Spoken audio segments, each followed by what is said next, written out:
Aquí. Oh, ok, adelante, licenciado. Muchísimas gracias, muy buenas tardes a todos, bienvenidos. Nuevamente me presento, soy Joan Ochoa Sada, soy abogada, soy analista, soy cabildero en el Congreso del Estado de Guanajuato y el día de hoy vamos a ver lo que es el proceso de iniciativa de ley en este pequeño diplomado que consta de 3 capítulos, en la cual se pretende ver el tema de los observatorios ciudadanos en todos los congresos del país. ¿Vale? Una de ellas, pues bueno, es saber cómo es un proceso legislativo, es decir, cómo inicia, cómo nace una nueva ley, una reforma, o quizás eliminar una ley que ya existía, que a lo mejor ya no se utiliza y es obsoleta, cómo eliminar, ¿vale? Bien, entonces, vamos.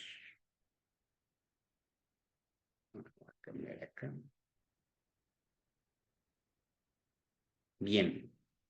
em, ¿Quiénes pueden interponer una iniciativa? ¿Vale? Porque creemos que nada más los legisladores son los únicos que pueden poner una iniciativa de ley. Pero aparte de los legisladores, que serían cualquier diputado o senador, tienen facultades para interponer una iniciativa de ley, de reforma de ley o de abrogación de ley. ¿Vale?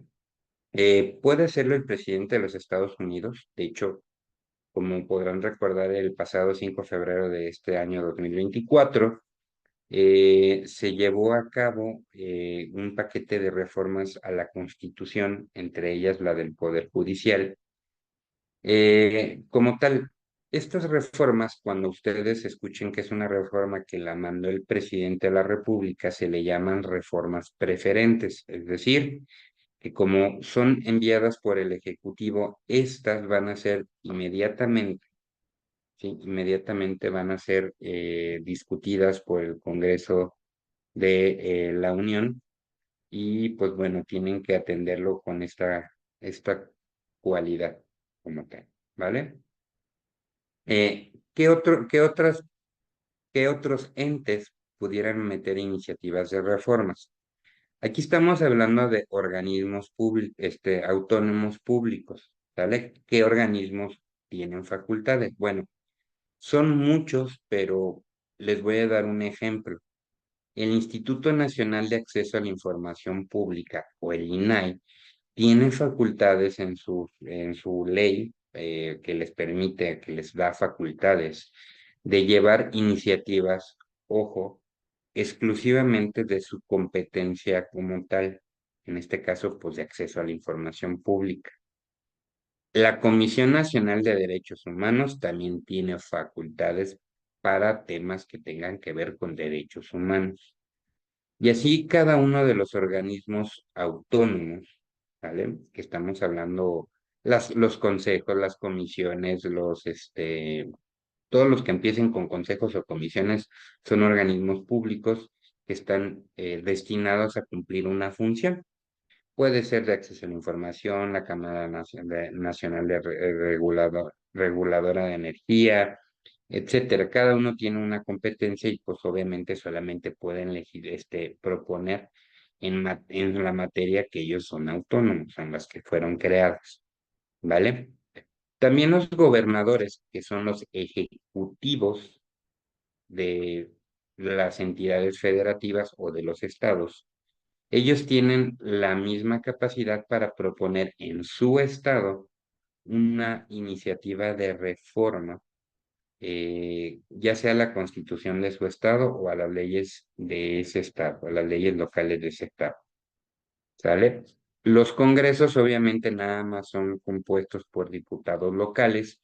Ellos son los facultados para meter iniciativas en sus propios estados, pero también ellos pueden llevar al Congreso de la Unión, al federal, aunque sean diputados locales, pueden proponer una iniciativa en el federal. Eso también está dentro de sus facultades. Y finalmente, los ciudadanos también tenemos derecho a llevar iniciativas de ley a los congresos, ya sea al federal o a los locales, ¿vale?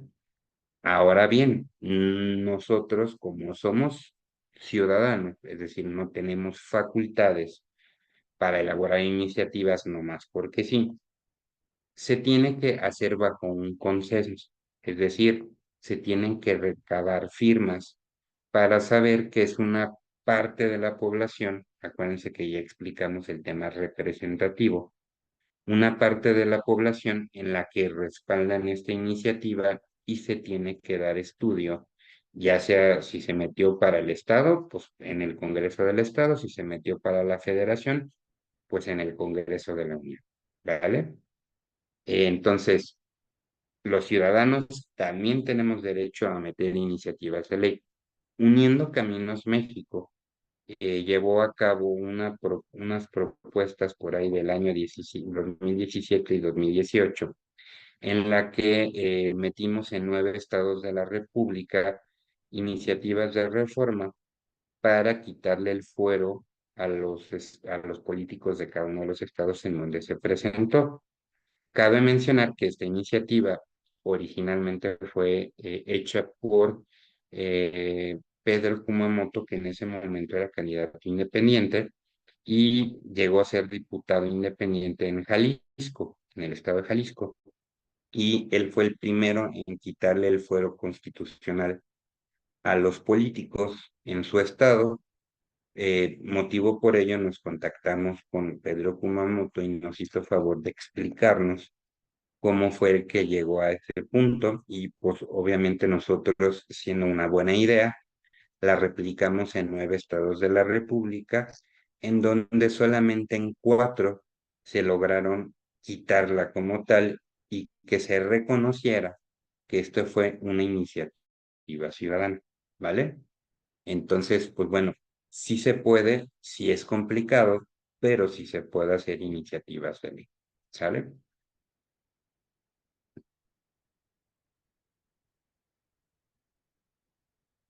Ahora, como les comenté, los ciudadanos podemos poner o interponer eh, iniciativas. Sí, aquí obviamente cada estado es autónomo, es un estado federativo que tiene su propia constitución y sus propias leyes locales, ¿vale?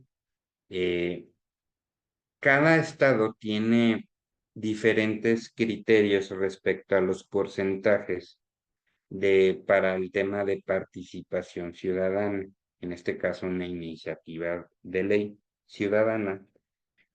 En este entonces, aquí en el estado de Guanajuato, donde yo vivo, hace 5 años se necesitaba el 3% del padrón vigente último de votación, es decir, que yo tenía que juntar más o menos el 3% de firmas de ciudadanos de diferentes municipios que respaldaran esta iniciativa para poderla llevar al Congreso.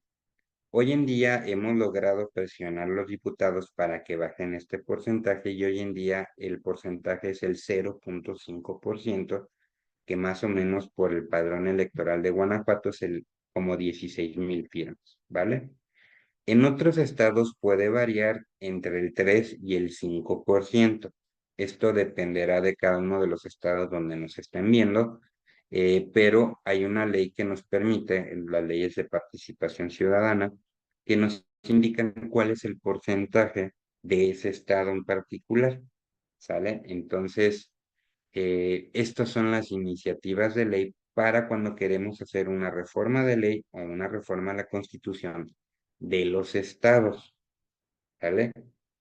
Pero para la federal, para las iniciativas que queremos que se lleven al Congreso de la Unión, sí es el 3% del padrón electoral vigente de la última votación. Es decir, este año 2024 tuvimos por ahí un padrón de 96 millones de mexicanos y tenemos que sacar de ese promedio el 3% de firmas, no las firmas que vamos a ocupar para que nos acepten o nos admitan una iniciativa de reforma, ¿vale?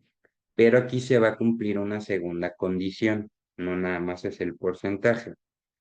Tienen que ser firmas de al menos del 3% de 17 estados, ¿sale? O sea, que ese 3% correspondan al menos 17 estados.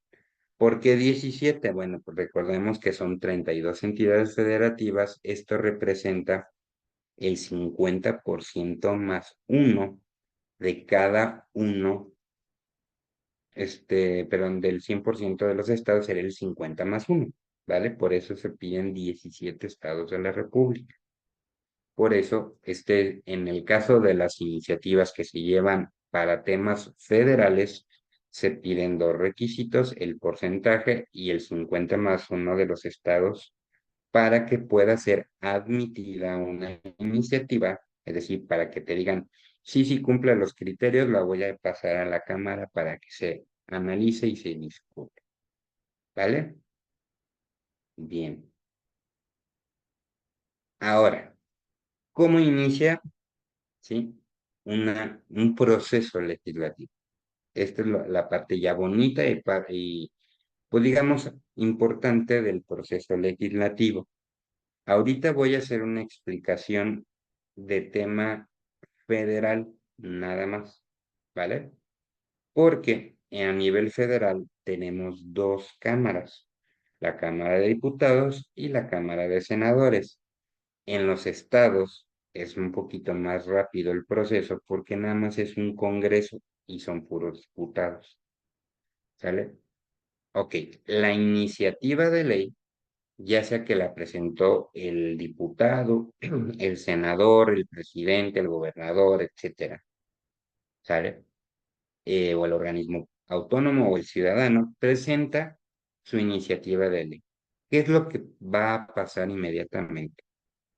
En el caso de los ciudadanos, primero van a revisar que sí se cumpla con los porcentajes de participación para que se pueda dar inicio a el proceso legislativo. En los demás casos no se requiere que tengan absolutamente porcentajes de nada. Simplemente se presenta. Ok. Puede ser que la iniciativa se presente ya sea por un senador o por un diputado. Ahorita voy a poner el ejemplo que lo está metiendo un diputado, ¿sale? Un diputado llega al Congreso, presenta su iniciativa de ley y al ser esta, este diputado miembro de una cámara, esta cámara se vuelve cámara de origen. Es la cámara donde nace esa iniciativa de ley. Aquí lo que va a hacer primeramente esta cámara es que va a ver de qué tipo de materia, puede ser materia sendaria, puede ser materia de derechos humanos, puede ser de puntos constitucionales, agrario, penal, de civil, etcétera. ¿Sale? En la Cámara ya sabemos que hay comisiones y que esas comisiones pues van a ver específicamente el referente a esos temas de esa comisión. Bueno, cuando se revisa inicialmente en la Cámara de Diputados que revisan qué tipo de iniciativa es, qué es lo que pretendemos reformar o qué ley pretendemos reformar o crear o extinguir, pues la van a pasar a la Cámara que se dedica a ver, digo, a la comisión que se dedica a ver este punto en particular. Y aquí es donde empiezan las sesiones de comisión, ¿sale? Se van a reunir esa comisión que está integrado por diputados, no son los 500 diputados, pueden ser 40, 50, 60 diputados en esa comisión y van a hacer una reunión para analizar lo que se está proponiendo, ¿sale? Aquí van a ver dos supuestos. Que esta comisión diga, no la pasamos, ¿sí? No nos interesa pasar esta comisión y lo que van a hacer es regresársela al diputado y decirle el motivo del por qué no está bien esta iniciativa, ya sea para que la perfeccione o ya sea para que la cambie en su esencia porque no está correcta, ¿vale? El segundo supuesto es que sí digan, oye, pues está bien la iniciativa, está dentro de derecho, es decir, no choca con otras leyes, no chocan con otras leyes y por lo tanto vamos a darle lectura y vamos a emitir una votación si estamos de acuerdo que esto se siga o continúe su proceso de revisión. Si ya dijeron que sí, se va a emitir un dictamen que se llama dictamen de comisión. Este dictamen de comisión va a decir que esa comisión que revisa ese punto particular está de acuerdo con esa iniciativa presentada por un diputado.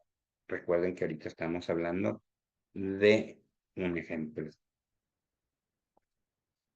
En ese sentido, una vez que ya tengamos esta, esta iniciativa con un dictamen de comisión, lo que va a pasar es que ahora lo va a mandar al pleno de esa Cámara. ¿Qué significa pleno?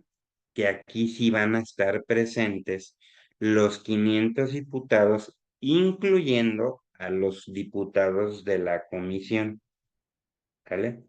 En ese sentido, cuando ya vemos en el canal del Congreso o vemos en redes sociales que la Cámara se presentó una iniciativa y va a discutirla, es ese análisis donde pues ya bajan a tribuna, bajan los diputados y empiezan a echar por qué sí está bien esta iniciativa, por qué no está bien esta iniciativa, y ese tema o esa forma de discusión se llama cabildeo o se llama discusión de una iniciativa y pues ahí se van a aventar, se les da apertura a los diputados para que dentro de 5 minutos puedan exponer por qué sí está bien y por qué no está bien esta iniciativa o cómo se puede mejorar la iniciativa. Una vez que ya fue discutido esta iniciativa de ley, entonces se va a proceder a una votación. De hecho, en la Cámara de Diputados es un tablero muy grande donde aparecen en rojo o en verde según cómo hayan votado. Si la iniciativa es para proponer algo, cuando votan o que aparece el diputado en verde es que votó a favor de su iniciativa y cuando se está en rojo es que votó en sentido contrario, es decir, que no están de acuerdo.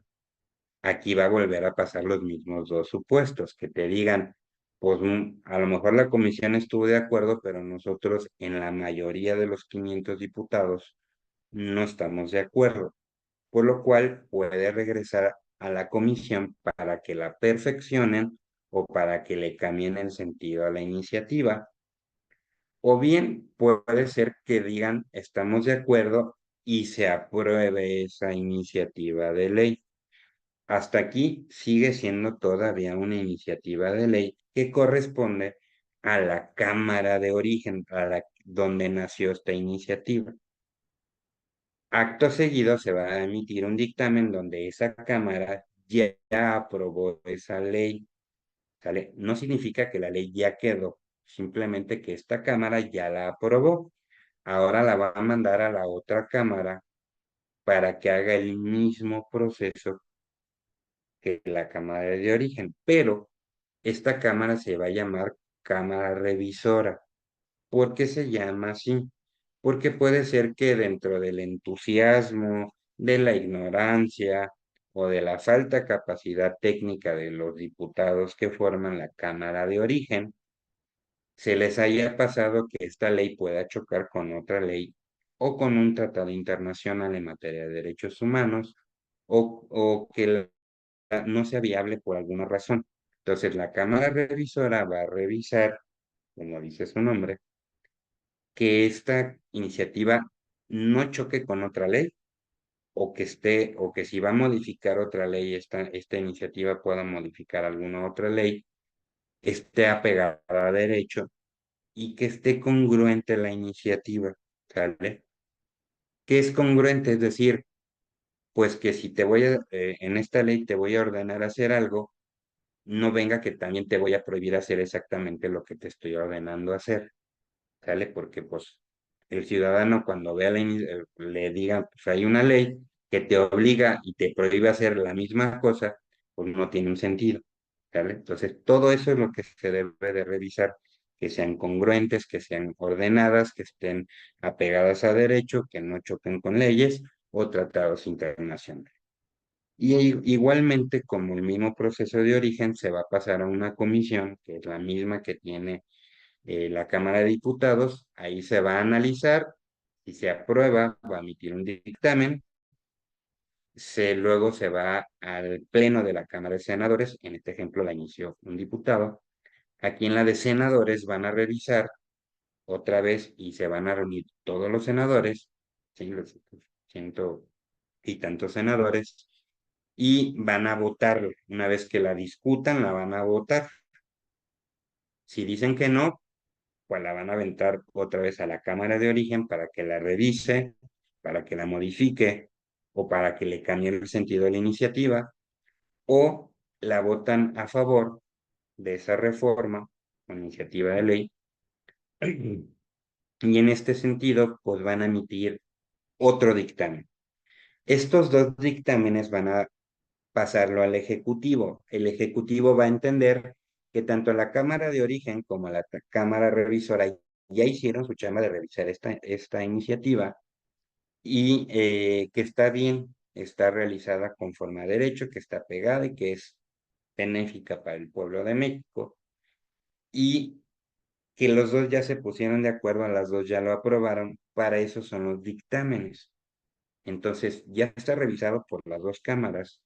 Ahora el presidente va a hacer exactamente lo mismo que la cámara revisora. Va a decir, ¿sabes qué? Pues déjame la reviso. Para esto va a tener 60 días para hacer esa revisión. Y entonces va a decir, oye, ¿sabes que yo encontré un error humano donde esta iniciativa choca con esta ley? Entonces te la voy a regresar, ¿sí?, a la cámara de origen para que la modifiques y ya no se la mandes a la revisora, ya me la mandas directa a mí porque yo detecté esto. Va a ser como un segundo filtro de revisión constitucional. Entonces ya el presidente, si está de acuerdo, ya la revisó y está de acuerdo, la va a publicar en el Diario Oficial de la Federación. El presidente, cuando hace este acto, son dos actos los que hace. Cuando aprueba una iniciativa se le llama sanción, ¿sale? Es una sanción legislativa. Nosotros, los ciudadanos común y corriente que no sabemos de derecho, al escuchar sanción, pues luego lo relacionamos como castigo, pero no es un castigo, es la aprobación presidencial. Cuando el presidente no está de acuerdo con una iniciativa, se le llama veto, vetar una iniciativa, es decir, no estoy de acuerdo, y aunque la Cámara de Origen y la Cámara Revisora se hayan puesto de acuerdo, yo no doy mi aprobación y por lo tanto se echa para atrás, ¿sale? Entonces el presidente tiene una función de aprobar o no aprobar una iniciativa que se llama veto y sanción, y cuando sí está de acuerdo, cuando la sanciona, la tiene que mandar al director del Diario Oficial de la Federación para que la publique. Y una vez que ya está publicado, ahí es donde ya empieza esta ley a tener un efecto para la población a la que va dirigida, ¿sale? Hay muchísimas leyes que constantemente están en constante reforma. Por eso es que en las cámaras tienen minutas, así los van a escuchar. ¿Qué es una minuta? Pues básicamente es una orden del día que van a discutir en esta sesión, los puntos que van a ver, que están pendientes, y ya. Si hay más pendientes, lo van a dejar en las próximas sesiones. Una disculpa. Entonces, este es el proceso legislativo para reformas de ley. Pero ¿qué pasa? Porque ahorita lo que está más en vigor es la reforma al Poder Judicial. ¿Qué pasa con esta reforma? Pues que no es una reforma cualquiera, es una reforma a la Constitución. Y pues aquí viene, adicionalmente a todo este proceso, lleva un proceso adicional cuando se va a reformar la Constitución. Va a tener que hacer todo este proceso hasta que llegue al presidente, ¿sale? Entra a la comisión, luego al pleno, se pasa a la otra cámara, comisión, luego al pleno y luego ya pasa el presidente. El presidente, cuando da su visto bueno, su sanción, no la pasa directamente al diario oficial, la va a pasar a cada uno de los 32 congresos de cada uno de los estados de la República para que den su visto bueno. Y aquí, al menos 17 estados tienen que dar su visto bueno para que pase la reforma constitucional. Es decir, si 17 estados dicen que la reforma no pasa, aunque el presidente y el Congreso hayan dicho que sí, la reforma no se aplica, ¿sale? Cuando 17 estados dan su consentimiento, es decir, dicen que sí a la reforma, ya no necesitan el resto de estados que digan que no, ya con eso es suficiente. Y ahora sí, lo va a regresar el presidente diciéndole, ya 17 estados dijimos que sí, estamos de acuerdo porque somos una nación federativa. Y el presidente ahora sí ya la va a sacar al diario oficial de la federación para que se publique y entre en vigor, ¿vale? Este proceso es muy importante para lo que va a pasar en lo que ahorita se está discutiendo, ¿vale? Ahora, para cuando son reformas constitucionales, ¿sí? No basta que la mayoría de las cámaras diga que sí, tienen que ser dos terceras partes, que es casi, casi como el 60%, 65% de diputados para que pase esta reforma en cada una de las cámaras, ¿vale? Si no juntan esas dos terceras partes de esta reforma, de estos diputados que digan que sí o de estos senadores que digan que sí, la reforma no pasa, ¿vale? Aquí no es el 50+1, aquí sí tienen que ser forzosamente las dos terceras partes del Congreso que estén de acuerdo en hacer una reforma a la Constitución. ¿Por qué? Porque la Constitución es la base de nuestra sociedad en México. Todo se refiere a la Constitución, forma de gobierno, derechos humanos. Sí, por eso es tan importante que no cualquiera llegue y cambie la Constitución nomás, porque sí, tiene que ser casi una mayoría aplastante, por eso son dos terceras partes. Dividimos 500 entre 3, sumamos cada parte, sumamos dos partes y ese es el número de diputados que tienen que aprobar esa iniciativa, igualmente en la de ese Senado. Por eso es que estas reformas ahorita están mucho en el ojo público, porque estas reformas pueden alterar uno de los tres poderes de la Unión, que es el poder judicial. ¿Vale? Ahora, eh, bueno, esta parte me la voy a saltar porque ya se las expliqué. ¿Sale? Lo que sí les voy a comentar cuáles son las comisiones que hay en los congresos, cada una de las cámaras, pues está el de Agricultura y Ganadería, Asuntos Indígenas, Atención hacia Grupos Vulnerables, Comunicación, Cultura, Defensa Nacional, Desarrollo Metropolitano, Desarrollo Rural, Desarrollo Social. Distrito Federal ya no existe porque ya no, la Ciudad de México ya se volvió un estado de la República, por lo cual esta comisión se extingue, ya no se ve, ya no existe. Pero en su momento existía. Entonces está la educación pública y servicios educativos, energía, equidad y género, fomento cooperativo, economía social, fortalecimiento al federalismo, función pública, gobernación, hacienda y crédito público, jurisdiccional, justicia y derechos humanos, juventud y deporte, medio ambiente, participación ciudadana, pesca, población, las fronteras o límites territoriales, los de puntos constitucionales, cuando ahí se va a cambiar un aspecto de la Constitución, radio y televisión y cine, recursos hidráulicos, reforma agraria, relaciones exteriores, salud, seguridad pública, trabajo y previsión social, transporte, turismo, auditoría superior de la Federación y vivienda. Como podrán ver, ¿sí? La mayoría de estas comisiones conforman las mismas secretarías que el Ejecutivo tiene en su cargo, ¿vale? Que el secretario de Economía, secretario de Hacienda, secretario de Salud, secretario de Economía, de Trabajo y Previsión Social, Turismo, etcétera.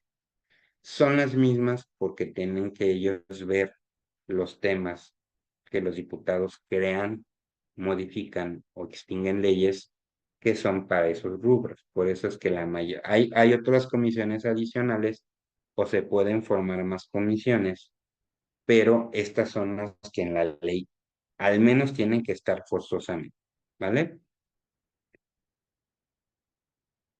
Ok, sale aquí, bueno, aquí ya les dije un poquito cómo va el proceso. Se va a analizar los dictámenes, se dará tiempo a su discusión, se somete a votación, se aprueba o se desecha. Aprobada se manda a la otra cámara, que se va a llamar cámara revisora. Ahí va a ser exactamente el mismo proceso, se va a analizar, se va a discutir y se va a votar. Ya aprobado, se va a mandar al Ejecutivo. Si es una ley que no tiene que ver con la Constitución, se publica, si el presidente da el visto bueno, se publica en el Diario Oficial de la Federación. Si no le da el visto bueno, la regresa para que se pueda modificar o de plano se extingue esa iniciativa de ley. ¿Sale? El presidente tiene una preferencia para que todas las iniciativas que él vea necesaria realizar tengan una preferencia en tiempo, es decir, si hay pendientes en esta sesión, se van a suspender y van a analizar la nueva iniciativa que acaba de mandar el presidente porque así lo marca la Constitución.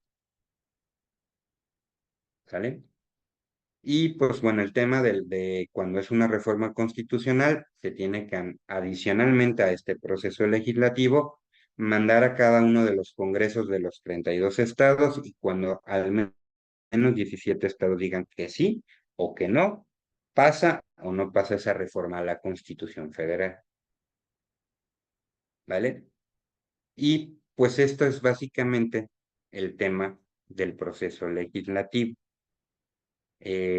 Hasta aquí es lo que vamos a ver el día de hoy. Richard, si nos ayudas como tal para dejar de grabar. Un momento.